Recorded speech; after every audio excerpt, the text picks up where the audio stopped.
For millennia, the story of Atlantis was treated as a legend, a mystical narrative repeated over the centuries, always shrouded in doubt and debate. Philosophers like Plato described it as a powerful civilization that vanished in a single day and a single night of catastrophes, submerged in the depths of the ocean for reasons that remain unclear to this day. Many called it a metaphor, others a myth invented to teach moral lessons, and only a few dared to believe that, somewhere on Earth, the remains of Atlantis still lay silent, waiting to be discovered. This search spanned centuries, fueling expeditions, inspiring theories, and arousing curiosity in both scientists and explorers driven by the desire to find what humanity insists on calling the impossible. But the impossible, at certain moments in history, finds a way to manifest itself. It was in one of these moments that an unexpected discovery recently brought the name of Atlantis back into the spotlight. It was no longer speculation, nor fragile hypotheses or unproven assumptions. In a specific region of the Atlantic, a group of divers detected structures that could not be explained as simple natural formations. At first, sonar recordings and underwater images showed only unusual reliefs, as if they were submerged plateaus or large blocks of stone arranged in a regular pattern. However, the further the analysis progressed, the clearer it became that this was no coincidence. Aligned columns, precisely carved blocks, and enigmatic inscriptions began to emerge, hidden beneath layers of coral and millennial-old silence. It was then, given all the evidence, that the group had discovered a temple. A submerged temple, preserved nearly intact in the depths of the ocean. The impact of this discovery was immediate, not only among the explorers but also among scholars who, upon seeing the first images, knew they were looking at something that could not be ignored. There was the mark of a civilization that not only existed but also left architectural traces capable of transcending time and defying the elements. The temple seemed unwilling to be found. Its location, hidden amid turbulent waters and treacherous currents, suggested that nature itself served as the guardian of its secret. Every detail observed on the inscribed walls reinforced the feeling that this was not merely a religious or cultural construction. It seemed more like a vault, a repository of something so important that the ancient Atlanteans chose to seal it, protecting it from the curiosity of future generations. And precisely for this reason, the idea of opening it became so unsettling. What could be locked in a temple submerged for so long? What were the Atlanteans so carefully hiding that they chose to bury their own work beneath the ocean? These questions hung like dark clouds over the expedition. The answer, as would soon be discovered, would bring neither relief nor glory, but rather profound unease. For the temple held not only forgotten stones and symbols, but a disturbing secret that would force humanity to confront a dark part of its own history. The first concrete clues emerged almost accidentally during a scientific mission that didn't have Atlantis as its direct objective. The initial focus was to map the oceanic relief in a little-explored region of the Atlantic, an area known for strong currents and difficult navigation. However, what the instruments began to record was unexpected. Submerged structures with straight lines, precise angles, and geometric patterns that completely clashed with the natural landscape. For any experienced geologist, there was no simple explanation. Rocks don't form such perfect shapes without the intervention of human hands, and this place seemed to bear the clear marks of a construction lost to time. With the initial release of the sonar images, a group of specialized divers was summoned.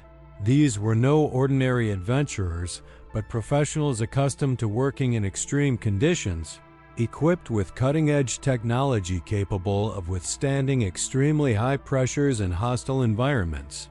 With each dive, the mystery deepened. What once seemed merely a collection of isolated blocks was revealed as something larger, a monumental structure of impressive proportions.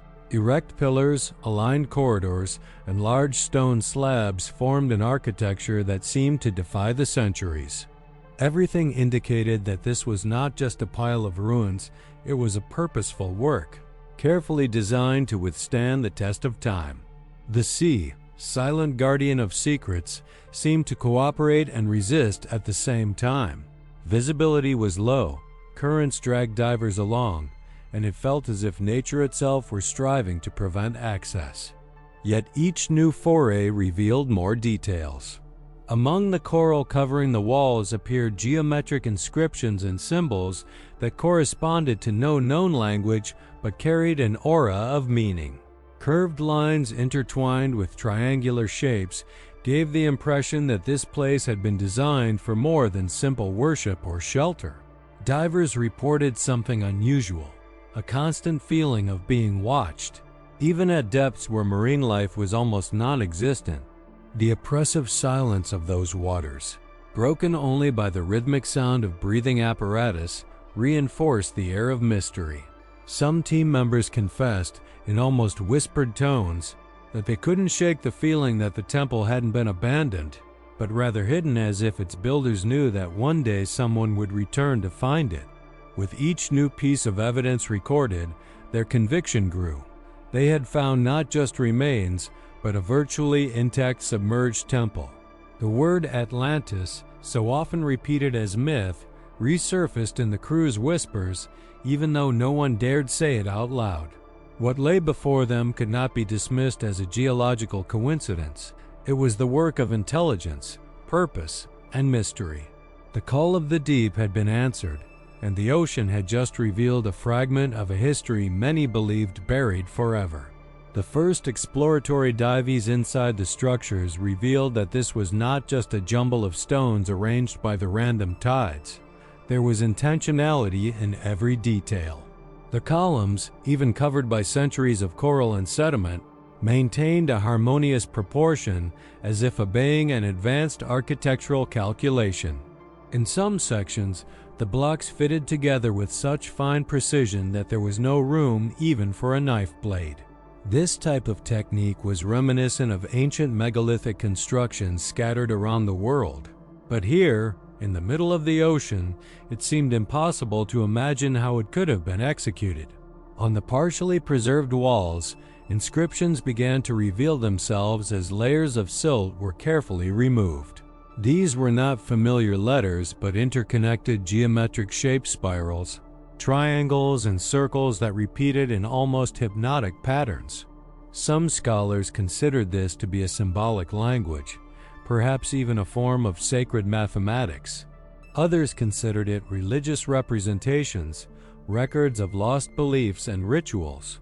Regardless of interpretation, the feeling shared by all was that they were upon something profoundly significant, something that went beyond the simple function of a temple. What was most striking was the presence of a large, sealed door within the structure. Unlike ordinary passages, this was a monumental entrance, nearly 5 meters high, built from a single piece of stone. The edges were intact, and no sign of erosion or cracking compromised its shape. It was as if it had been made to last forever, guarding whatever lay behind it. This sight aroused a mixture of fascination and awe. After all, who would have erected such an imposing door in the depths of the ocean? And, more importantly, why was it so absolutely sealed? Divers who approached reported a strange sensation, almost like an invisible pressure pushing them away. Some described shivers even inside their protective suits, as if an electric current was coursing through the air. Was it merely a psychological suggestion, or was there actually something emanating from that structure? The question remained unanswered, but everyone agreed on one thing. That door was not just a physical obstacle, it was also symbolic. It represented a boundary between the known and the forbidden. Each recording made by the team increased the unease of the experts on land. There was a growing consensus that the temple was not built as an open space of worship, but rather to guard, protect, or hide something. The inscriptions, the geometric patterns, and the monumentality of the door indicated a function far beyond the ordinary. The temple seemed more like a vault than a place of worship. The explorers' first impression, which now became clearer, was that they were not simply looking at a historical relic. They were looking at a secret purposefully buried in the heart of the ocean.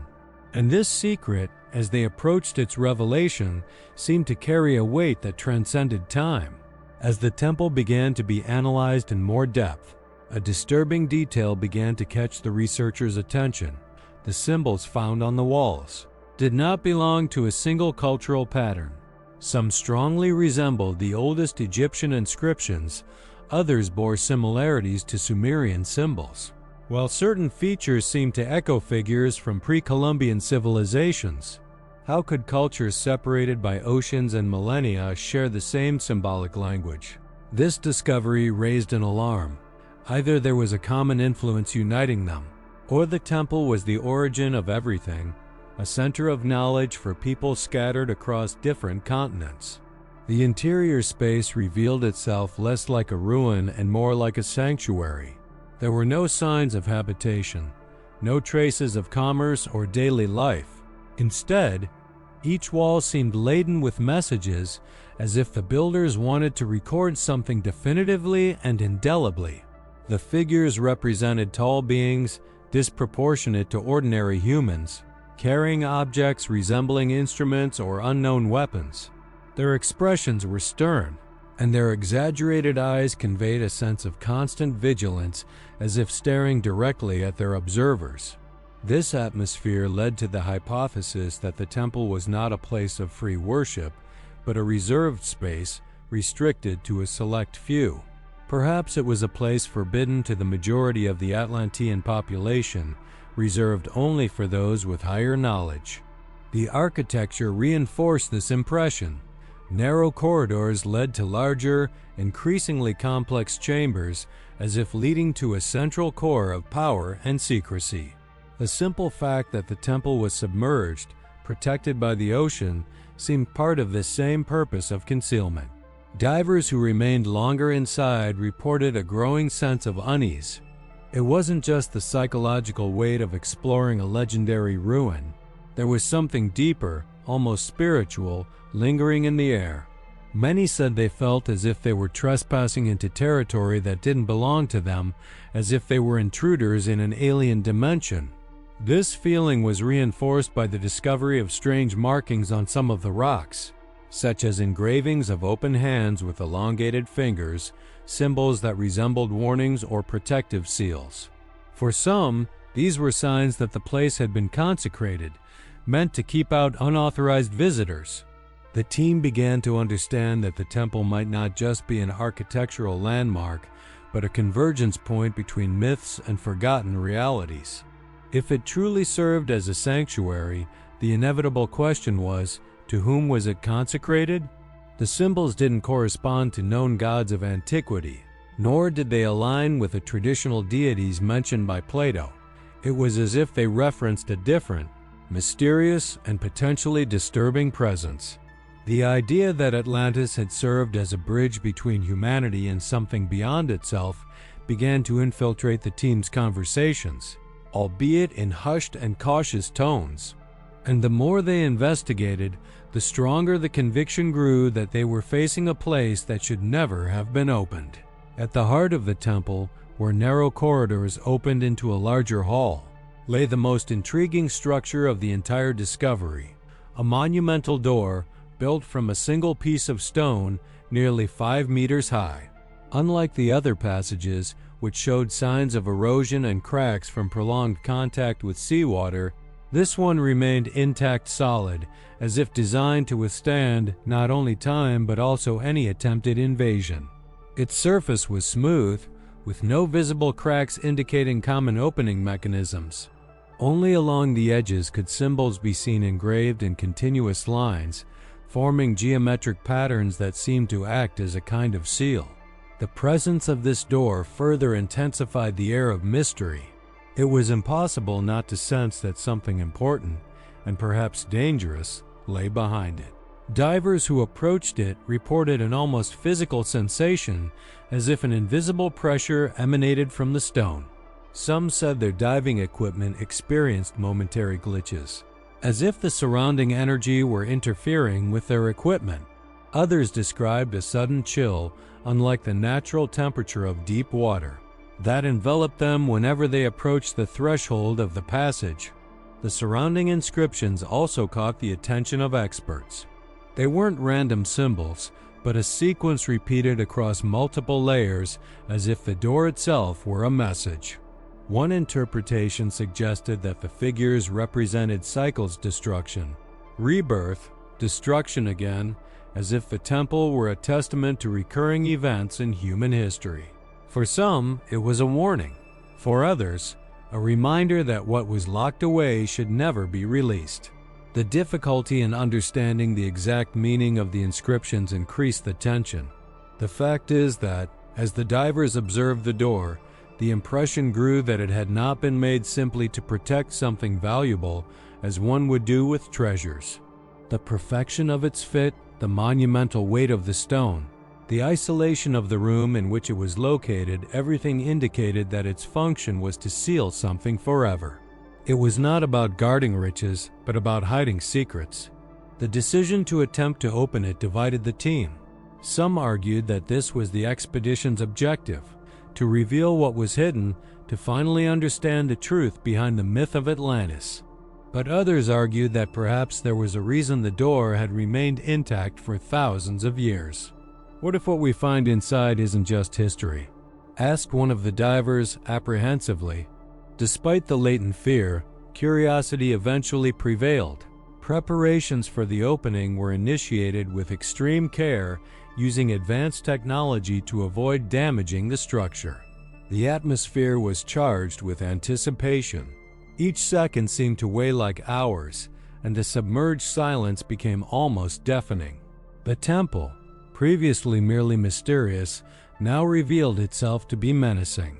For the question was no longer whether they could open the door, but whether they should have. When the monumental door finally began to give way, a collective sense of anxiety gripped the team. The effort to break the seal felt almost unnatural, as if the stone itself resisted being opened. Ocean currents suddenly intensified, and some divers swore they heard a low, wailing sound coming from the depths at the exact moment the passage began to move. It wasn't just a physical opening. It felt like a symbolic barrier was being breached. Upon crossing the threshold, what they found did not live up to their expectations. There were no golden treasures, no glittering relics that could attest to Atlantis's legendary wealth. Instead, the room revealed a scene of eerie silence. The space was vast, supported by columns that still maintained impeccable symmetry. But what most caught their attention was the contents that rested within: remains of ritual artifacts, carved stone figures, and fragmented bones that did not appear to belong to ordinary human beings. Some skeletons had unnaturally elongated skulls, while others had deformed limbs, suggesting proportions incompatible with human anatomy. Among the objects, they found masks made of corroded metal, adorned with disproportionately large eyes and engraved symbols that repeated on different surfaces. The environment conveyed the feeling of being less of a place of worship than a kind of memorial or prison, a space created to guard, record, or even isolate something that should not coexist with the outside world. The discovery shocked the divers. Some hesitated to record the images, as if violating a sacred pact. Others remained motionless, observing in silence, unable to rationalize what they saw before them. Most disturbing was the impression that these petrified and deformed figures were not artistic representations, but faithful portraits of beings who had actually existed and walked among the Atlanteans. This raised an inevitable question. Could the Atlantis that Plato described as grand and advanced have thrived thanks to contact with non-human entities? The inscriptions on the chamber's walls reinforced this unease. Engraved in circular patterns, they seemed to tell a fragmented narrative, giant figures offering knowledge to the Atlanteans, followed by images of destruction, fire, and colossal waves engulfing cities. The message seemed clear. What had been received as a gift had become a curse, and the entire civilization paid the price. The temple, then, was not a sanctuary of worship, but a warning capsule, a petrified testament to a fatal error. As they left the room, everyone was certain.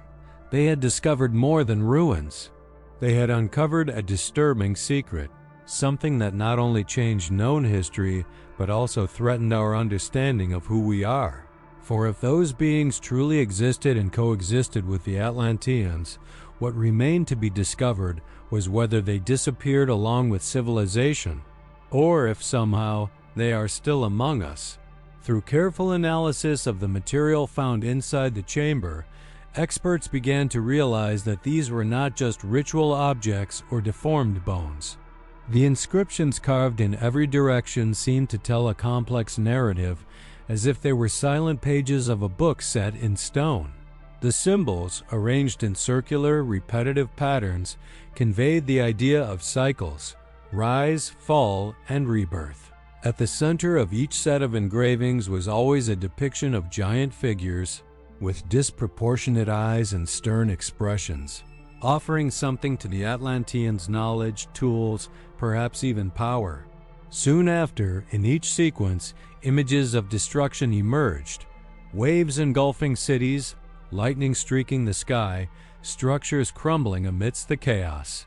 This sequence reinforced the suspicion that Atlantis had received wisdom from an external source, a contact that, instead of bringing lasting prosperity, triggered its downfall. The Atlanteans had opened doors they were unprepared to pass through, and the temple seemed to record not only this error, but also to warn those who would come after. It was as if each symbol were a cry etched in stone: "Do not repeat our history." What was even more disturbing was the presence of hybrid figures, part human, part deformed, portrayed as servants or intermediaries between the Atlanteans and these greater entities. This raised the hypothesis that not all survived contact in the same way. Some might have been transformed, corrupted by their very proximity to forces beyond human comprehension. Could these be the bones found inside the room? Could they be evidence of experiments, or proof that coexistence with the forbidden divine left irreversible scars? As researchers attempted to decipher the patterns, another revelation caught their attention on one of the best preserved walls. There was a large circle divided into 12 sections, each marked by different symbols reminiscent of constellations or celestial signs.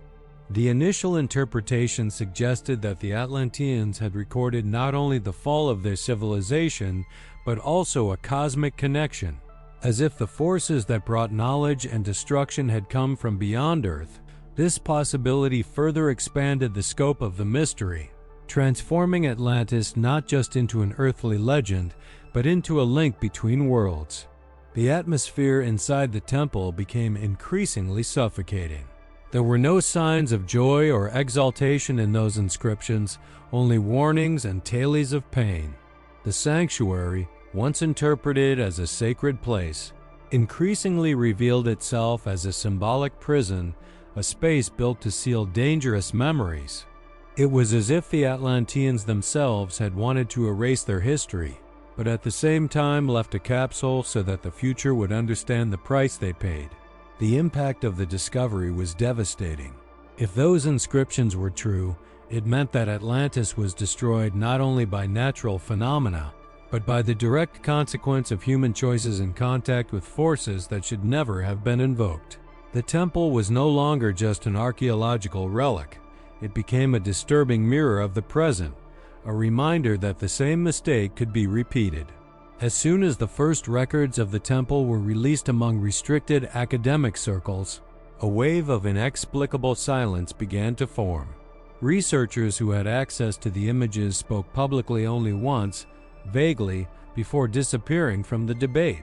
Full reports disappeared, photographs were withheld, and the most detailed files were never officially released.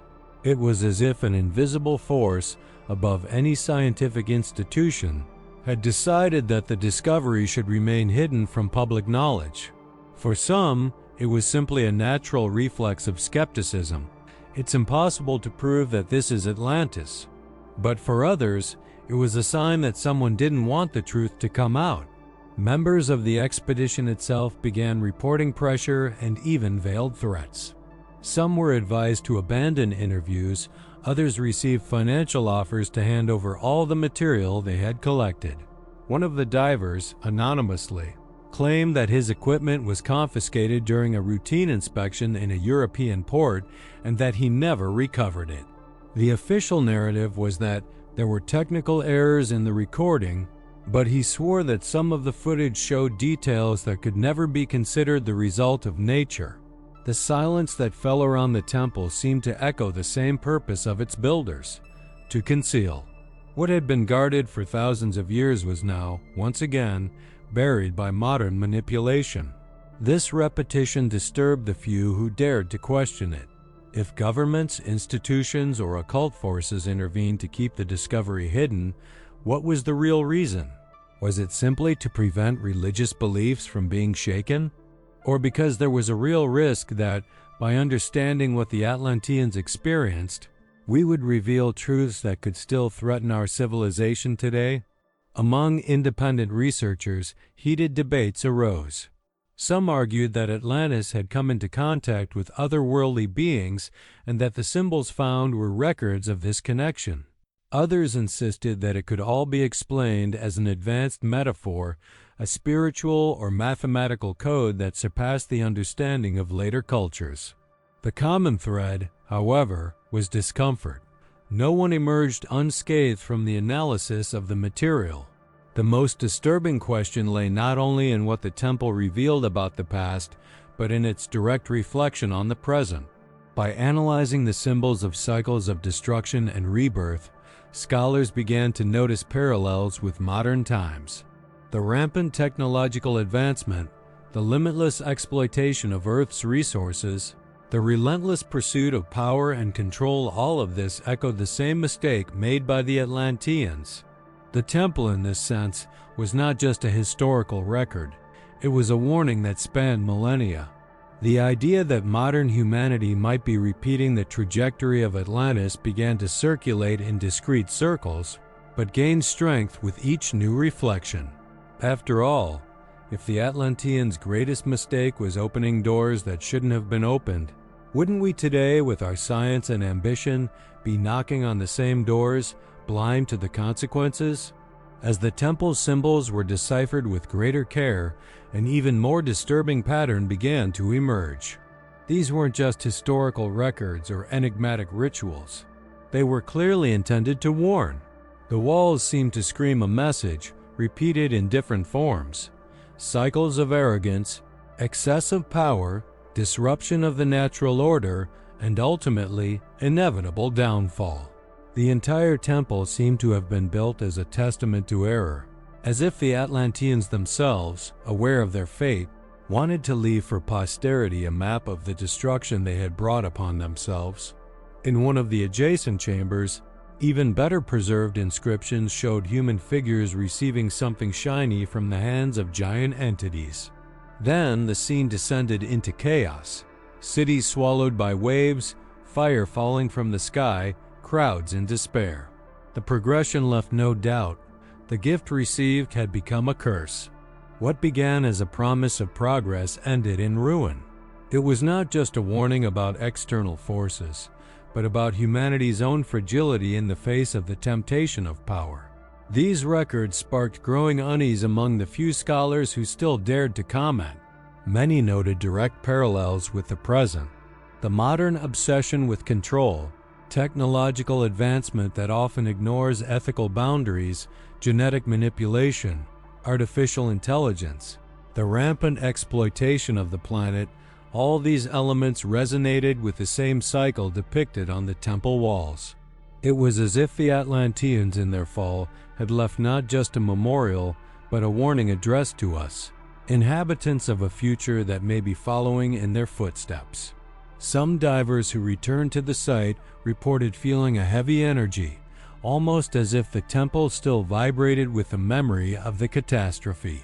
The silence of the deep waters, interrupted only by mechanical breathing, reinforced the sensation of crossing a sacred cemetery. Many reported disturbing dreams after their dives, visions of colossal waves, cities crumbling, and figures with intense eyes watching silently. For some, these were simply psychological effects of extreme work. For others, they were signs that the temple still fulfilled its original function: to warn intruders. What was most striking was the clarity with which the message resonated, even without a literal translation. The temple left no room for optimistic interpretations. It celebrated no grandiose deeds, extolled no victories or conquests. It merely narrated in stone an irreversible collapse. And this raised a disturbing question. If a civilization as advanced as Atlantis, capable of erecting monumental temples and developing unknown knowledge, was unable to escape its own destruction, what makes us believe we will be any different? The warning signs were there, displayed in every mural, every inscription, every petrified figure. The message was simple yet devastating. The pursuit of absolute power exacts an inescapable price. And perhaps, by opening the temple, the explorers not only revealed a secret of the past, but also awakened a mirror that reflects our future. When the divers returned to the surface, bringing back records and fragments of what they had found, they brought back not just images and stories. They brought an invisible weight. The feeling everyone carried was that of having crossed a forbidden threshold, of having awakened something that perhaps should have remained dormant. The temple, sealed for millennia, had fulfilled its function until that moment, to keep hidden a secret that humanity was perhaps not yet ready to understand. Now, with its doors open, the question became inevitable: what to do with this knowledge?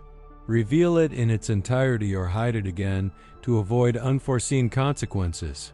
Many of those involved believed that nothing should be revealed, not because they feared the veracity of the discoveries, but because they understood the magnitude of their implications. If Atlantis truly coexisted with non-human beings, if it received power and knowledge from them, and if it was destroyed precisely because of this contact, then the history of humanity would need to be rewritten from its foundations. Religions, science, politics, everything would be shaken. And at the same time, a new risk would emerge: the obsession with rediscovering these forces and, thus, repeating the mistakes of the past. Others argued that hiding the truth would be the greatest betrayal of the temple's very purpose. For them, the Atlanteans had left the inscriptions not as a secret, but as a warning. The message was not meant to remain buried, but to alert future generations. To close one's eyes to this would be to deny the sacrifice of an entire civilization that sought to leave its mark so that others would not fall into the same abyss. The dilemma was overwhelming: silence to protect or reveal to awaken. While the debate raged in restricted circles, the fact remains that most of humanity has never heard of the Sunken Temple. Official information was suppressed, the clearest records disappeared, and the mystery returned to the depths from whence it originated. Only fragments, leaked in whispers, circulate among independent researchers and theorists who venture to reconstruct the narrative. For the general public, Atlantis remains merely a myth. But for those who have stood before the sealed door, there is no longer room for doubt. They know what they saw, and they know it cannot be undone. In the end, the temple didn't just reveal a disturbing secret about the past, it also revealed a shadow that looms over the future. The warning is etched in stone, echoing through the centuries. Civilizations consumed by arrogance, the lust for absolute power, and reckless contact with forces beyond their comprehension are doomed to disappear. Atlantis fell. The question is, are we today walking the same path? And it's at this point that the mystery becomes a mirror, because the real question isn't just what the explorers found behind the door, but rather what we as humanity are willing to learn from it. And do you, upon hearing this story, believe that the Sunken Temple of Atlantis was just a legend? Or that perhaps it's trying to warn us about the future that's already begun to unfold?